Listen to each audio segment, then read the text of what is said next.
So hello everyone and welcome back to the channel. और आज की इस वीडियो में हम बात करने वाले हैं इस मारुति सुजुकी सिलेरियो के बारे में। ये इसका VXI CNG वेरिएंट है और CNG में ये एक सिंगल वेरिएंट आता है। ना तो इससे ऊपर वाले वेरिएंट में CNG मिलती है आपको, ना ही इससे नीचे वाले वेरिएंट में आपको CNG मिलती है।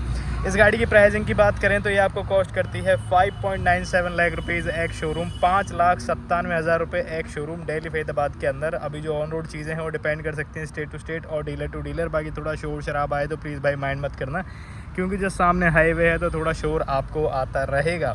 बाकी ये प्रोडक्ट आपको क्या ऑफर कर देता है, अगर आपको इससे छोटे में अल्टो की तरफ नहीं जाना है और इससे ऊपर आपको वैगनार की तरफ नहीं जाना, बीच में आपको कुछ चाहिए जो मतलब ऐसा ना लगे कि मतलब कुछ अलग ही चीज़ है, तो इस गाड़ी की तरफ आप जाओगे। थोड़ी मतलब ज़्यादा ऐसी लगती है कि सोबर साइड लगती है। वैगनार थोड़ी ज़्यादा आपने देखा होगा मार्केट में बिकती है, तो उसका एक अलग ही फ़ैन बेस है, उससे हम इसका कॉम्पिटिशन नहीं करेंगे। बाकी ऑल्टो से थोड़ी बड़ी लगती है ये देखने में, और चीज़ें थोड़ी ज़्यादा मतलब अच्छी भी लगती हैं ऑल्टो से अगर इसको कंपेयर करते हैं तो। बाकी क्या चीज़ें मिल जाती हैं, एक एक करके चीज़ों को काउंट कर लेते हैं। बाकी ये है कुछ इस तरीके के यहाँ पे चाबियाँ, यहाँ पे कोई सेंटर लॉकिंग आपको नहीं मिलती है, 2 नॉर्मल सी कीज़ आपको मिलेंगी सिंपल। यहाँ पे आपको सिंपल सुजुकी का लोगो जो है वो मिलता है, मतलब इसी के अंदर जो है डाला हुआ है कुछ इस तरीके से, देख लो। कोई सेंटर लॉकिंग नहीं, आप चाहो तो एज एन एक्सेसरी वो चीज़ करा सकते हो, क्योंकि यहाँ पे वो ऑप्शन आपको मिल जाता है। गाड़ी की डायमेंशन ये रही आपकी स्क्रीन पे, देख लेना क्या लेंथ विड्थ हाइट है। ओवरऑल एक फैमिली प्रोडक्ट लगती है, साइज़ में थोड़ी कॉम्पैक्ट भी है और रिलायबल है, आप इस पर ट्रस्ट कर सकते हो, क्योंकि जिस नेटवर्क के साथ है, जो इंजन आपको ऑफर करती है वो माइंड ब्लोइंग है। अगर लुक्स को लेकर अगर आपकी चीज़ें सब्जेक्टिव हो रही हैं कि भाई लुक्स तो मतलब अच्छी नहीं लग रही हैं या फिर अच्छी लग रही हैं, दोनों ही मामलों में, तो रिलायबिलिटी आपके लिए एक प्लस पॉइंट हो सकता है यहाँ पे, क्योंकि जो इंजन गाड़ी आपको ऑफर करती है उस पर आप भरोसा कर सकते हो। सेम इंजन जो वैगनार के अंदर आता है वो यहाँ पर मिल जाता है, उसकी बात आगे करेंगे। यहाँ की बात करते हैं, हेलोजन बेस इंडिकेटर्स मिलते हैं, हेलोजन बेस पूरा हेडलैम्प सेटअप आपको मिलता है। येलो लाइट आपको ऑफर करेगा, लो बीम हाई बीम के लिए एक सिंगल बल्ब है यहाँ पे, और यहाँ पे अंदर की साइड आपको पार्किंग लाइट के लिए एक छोटा सा बल्ब जो है वो मिल जाता है, जो कि येलो कलर का ही आपको मिलेगा। नीचे फॉग लैंप्स नहीं आते हैं, उसके लेआउट सिंपल जो है वो मिल जाते हैं। बाकी यहाँ पे क्रोम की एक स्ट्रिप मिलती है, ये कुछ इस तरीके से सुजुकी का लोगो है, नंबर प्लेट यहाँ पे आएगी, और ये कुछ ऐसा दिखता है इस गाड़ी का ओवरऑल पूरा फ्रंट। कैसा लग रहा है आपको बताना मुझे कमेंट करके। बाकी यहाँ पे साइड में आपको टोइंग हुक की प्लेसमेंट जो है वो भी मिल जाती है, और ओवरऑल ठीक लगती है। लुक्स के मामले में कोई ज़्यादा प्रॉब्लम नहीं है, चीज़ें सब्जेक्टिव होती हैं हर बार, किसी को कोई चीज़ पसंद आती है, किसी को कोई चीज़ पसंद नहीं आती है, तो इस चीज़ पे हम नहीं जाएंगे। बाकी यहाँ पे ऊपर की साइड आपको नॉर्मल एंटीना मिल जाता है, ये यहाँ पे कुछ इस तरीके से प्लेन ग्लासेस आते हैं, रेगुलर वाइपर्स हैं, वॉशर वगैरह यहाँ पे अंदर की साइड आपको मिल जाते हैं, वो भी 2 मिलते हैं, एक यहाँ पे है ऐसा ही, एक वहाँ पे आपको मिलेगा। साइड फेंडर्स पे इंडिकेटर की प्लेसमेंट मतलब जो है वो दी गई है, और ये कुछ इस तरीके से ऑरेंज कलर का कैप जो है वो आएगा यहाँ पे। टायर्स की बात करें साइड में तो ब्रिजस्टोन के यहाँ पे टायर्स आपको मिल जाते हैं। टायर सेक्शन की बात करें तो ये है 165/70R14, 14 इंच के यहाँ पे स्टील व्हील्स आएंगे, और ये कुछ इस तरीके से आपको नहीं मिलने वाले। यहाँ पे व्हील कैप्स आते हैं इस गाड़ी के साथ, जो कि गाड़ी के अंदर अभी रखे हुए हैं, जब डिलीवरी का टाइम आएगा तो यहाँ पे इंस्टॉल कर दिए जाएंगे। ये ब्लैक कलर के स्टील व्हील है, तो आप इससे ही आइडिया लगा लिया करो कि यहाँ पे व्हील कैप्स आएंगे। अगर यहाँ पे व्हील कैप्स नहीं आने होते तो सिल्वर कलर के होते।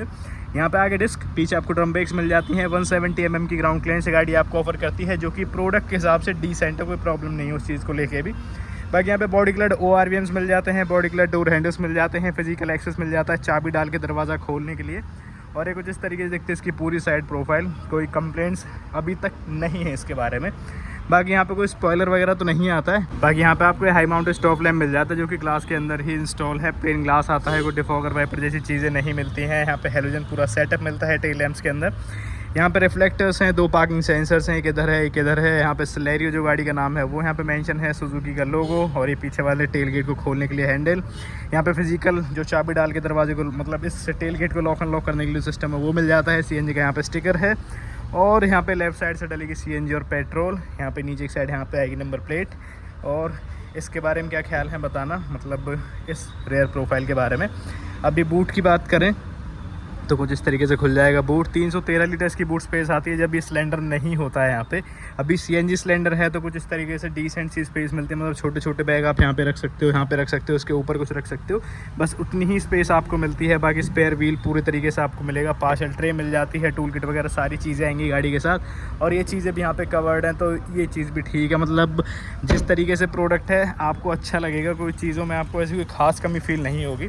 बाकी अभी अंदर चलें, अंदर से कैसी दिखती है चीज़ उसके बारे में बात करें तो ठीक ठाक से डोर पैनल्स मिल जाते हैं। ओवरऑल इंटीरियर थीम आपको ब्लैक टोन में ही दिखेगी, मतलब ये सब कुछ आपको ब्लैक ही नोटिस होगा, कुछ चीज़ों को छोड़ के, जैसे कि ये वाला पार्ट और ये वाला पार्ट थोड़ी सिल्वर हाईलाइट्स मिल जाते हैं। स्पीकर नेट है, बोतल होल्डर वगैरह आपको मिल जाता है। स्पीकर नेट क्यों बोल रहा हूँ, क्योंकि यहाँ पे कोई इंफोटेनमेंट सिस्टम नहीं आता है इस गाड़ी के अंदर। बाकी बोतल होल्डर है, थोड़ी स्पेस मिल जाती है। 4-वे मैनुअल एडजस्टर मिलती है। ड्राइवर सीट, मतलब कि यहाँ पे कोई हाइट एडजस्टमेंट का ऑप्शन नहीं है, आप इसको ऐसे आगे पीछे कर सकते हो और अपना रिक्लाइन एंगल जो है वो आगे पीछे कर सकते हो। एयरबैग के टैग मिल जाते हैं, 6 एयरबैग स्टैंडर्ड हैं मारुति की हर गाड़ी के अंदर। बाकी यहाँ पे अपने ORMs के कंट्रोल मिल जाते हैं, आप इनको इलेक्ट्रिकली एडजस्ट कर सकते हो। फोल्ड अनफोल्ड आपको हाथ से ही करने पड़ेंगे। CNG का स्विच है, ट्रैक्शन कंट्रोल की बटन है, नीचे 3 पैडल्स हैं। डेड पैडल के लिए प्रॉपर प्लेसमेंट है। बोनट खोलने का लेवर यहाँ पे है, फ्यूल लिड खोलने का लेवर यहाँ पे है। और ओवरऑल कुछ इस तरीके से दिखता है डैशबोर्ड का पूरा व्यू। अभी चलते हैं अंदर और अंदर बैठ के बातचीत करते हैं कि चीज़ें किस तरीके से रिएक्ट करती हैं जब इस गाड़ी को हम ऑन करते हैं। तो मैं एक बार आपको स्टार्ट करके ही दिखा देता हूँ, क्योंकि बहुत ज़बरदस्त गर्मी हो रही है। देखो भाई, चेहरा आपको दिख जाए तो बिल्कुल पसीने पसीने हो रही है शकल भी। और अभी इसको हम स्टार्ट कर लेते हैं। तो यहाँ से एक बार क्लच दबाई और ये सेल्फ लगाई, गाड़ी जो है हमारी ये ऑन हो चुकी है फ़िलहाल। और यहाँ पे कुछ इस तरीके से मिलता है नॉर्मल सा स्टीयरिंग व्हील। यहाँ पे कोई स्पीडोमीटर नहीं मिलेगा आपको, मतलब RPM मीटर जो है वो नहीं मिलेगा, सॉरी। यहाँ पे आपको ये स्पीड दिखेगी, 180 की टॉप स्पीड मार्किंग आपको मिल जाती है। यहाँ पे पेट्रोल की नोटिफिकेशन दिखेगी, CNG की नोटिफिकेशन दिखेगी। यहाँ पे ये एक स्टिक मिल जाती है जिसके थ्रू ये बीच वाली इन्फॉर्मेशन जो भी यहाँ पे बेसिक सी दी हुई है, इसको आप एडजस्ट कर सकते हो, मतलब रीसेट कर सकते हो, सेट कर सकते हो। बाकी यहाँ पे वाइपर्स के कंट्रोल हैं, हेडलैम्प्स और इंडिकेटर्स के कंट्रोल हैं। स्टीयरिंग व्हील की बात करें तो नॉर्मल सा स्टीयरिंग व्हील है, कोई लेदर रैपिंग नहीं है और कोई अलग से हाईलाइट्स नहीं है और कोई बटन्स वगैरह जो है वो नहीं आते हैं। सिंपल एयरबैग यहाँ पे मेंशन है। एडजस्टमेंट की बात करें तो ये यहीं पे फिक्स है, ये एडजस्ट नहीं होएगा। तो कुछ इस तरीके से मिलता है स्टीयरिंग व्हील। बाकी पावर स्टीयरिंग आपको मिल जाता है। ऊपर से पूरा लाइट शेड में हेडलाइनर है। इधर की साइड यहाँ पे आपको वैनिटी मिरर भी मिलता है। कुछ इस तरीके से येलो कलर की एक कॉमन लाइट आएगी, ये ही लाइट आपको सेम मिलती है। पीछे कोई लाइट नहीं मिलती है आपको, तो एक ही कॉमन लाइट मिलती है। मैनुअल डिमिंग IRVM मिल जाता है। टिकट होल्डर की प्लेसमेंट यहाँ पे दी गई है।